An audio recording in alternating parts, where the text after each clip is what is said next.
వేప, రాగి, తులసి, బిల్వ, ఉసిరి వంటి దేవతా వృక్షాలతో పర్యావరణాన్ని కాపాడుకుందామని జిల్లా జనసేన పార్టీ అధికార ప్రతినిధి ఆళ్ల హరి అన్నారు.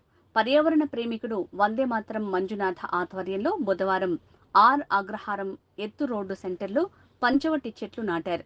ఈ కార్యక్రమానికి ముఖ్య అతిథిగా విచ్చేసిన ఆళ్ల హరి మాట్లాడుతూ జనసేన పార్టీ ముఖ్య సిద్ధాంతాల్లో పర్యావరణ పరిరక్షణ కూడా ఒకటని తెలిపారు. ఇందులో భాగంగా డిప్యూటీ సీఎం పవన్ కళ్యాణ్ గారు కూడా చెట్ల పెంపకాన్ని ప్రోత్సహిస్తున్నారన్నారు. జనసేన పార్టీ సిద్ధాంతాల్లోనే పర్యావరణ పరిరక్షణ అనేది ఒక ప్రత్యేకమైనటువంటి సిద్ధాంతం. పవన్ కళ్యాణ్ గారికి ఉన్నటువంటి ఉన్నత ఆశయాల్లో పర్యావరణాన్ని కాపాడుకోవడం అనేది ఒక మంచి ఉద్దేశం.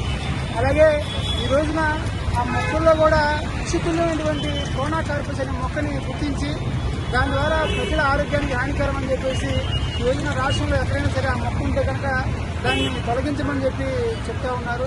అదే క్రమంలో మనకి ఆక్సిజన్ అందించినటువంటి మనం కార్బన్ డైఆక్సైడ్ వదిలితే దాన్ని అది పీల్చుకొని మంచి ఆక్సిజన్ ఉన్నటువంటి మంచి మొక్కల్ని రాష్ట్ర వ్యాప్తంగా నాటమని చెప్పి పవన్ కళ్యాణ్ గారు ఇచ్చిన పిలుపు మేరకు సాగిరెడ్డి మంజునాథ గారు ఈ రోజున గుంటూరు అగ్రహారం మెయిన్ రోడ్లో పంచవటి మొక్కలు అంటారు.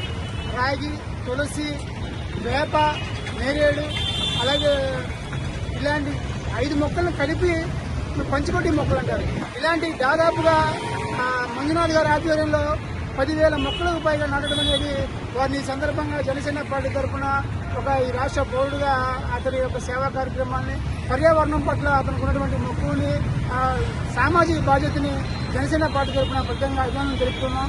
ఈ రోజున ఈ కార్యక్రమాన్ని మా చేతుల మీదుగా ఆయన ఆవిష్కరించినందుకు ప్రత్యేకంగా అభినందనలు తెలియజేస్తున్నాం. ఇదే స్ఫూర్తితో అందరం కూడా పర్యావరణాన్ని కాపాడాలి. అలాగే మొక్కలు నాటి ఏదో తూతు మంత్రంగా కాకుండా ఆ మొక్కల పరిరక్షణ కూడా చూసుకుంటూ ముందుకు సాగని ప్రతి ఒక్కరు కూడా నిర్వహించాలి.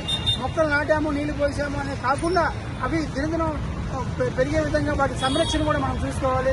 గత 5 సంవత్సరాల్లో పచ్చదనం లేకుండా ఎంత విధ్వంసం జరిగిందో పర్యావరణ పరిరక్షణలో చూస్తూ ఉన్నాం. గత ముఖ్యమంత్రి జగన్మోహన్ రెడ్డి గారు ఎక్కడికి పర్యటనకి వెళ్ళినా సరే కొన్ని వందల సంవత్సరాల ఉన్నటువంటి చెట్లని సమూలంగా నరికేసిన పరిస్థితి, పచ్చదనం అనేది కనపడకుండా చేసిన పరిస్థితి. అలాంటి విషయంలో కూటమి ప్రభుత్వం అధికారంలోకి రావడం, పవన్ కళ్యాణ్ గారు డిప్యూటీ సీఎంగా, చంద్రబాబు గారు ముఖ్యమంత్రిగా ఉండడం, పర్యావరణంలోని మనం పరిరక్షించుకోవాలని చెప్పేసి ఒక పిలుపునివ్వడం ద్వారా ఈ రోజున సాగిరెడ్డి మంజునాథ గారు లాంటి వాళ్ళు ముందుకు రావడం అనేది చాలా ఆశ్చర్యకర విషయం తెలియజేసుకుంటూ ప్రతి ఒక్కరు కూడా పర్యావరణ పరిరక్షణలో భాగస్వామ్యం కావాలని చెప్పి ప్రజలకు పిలుపునిస్తాం.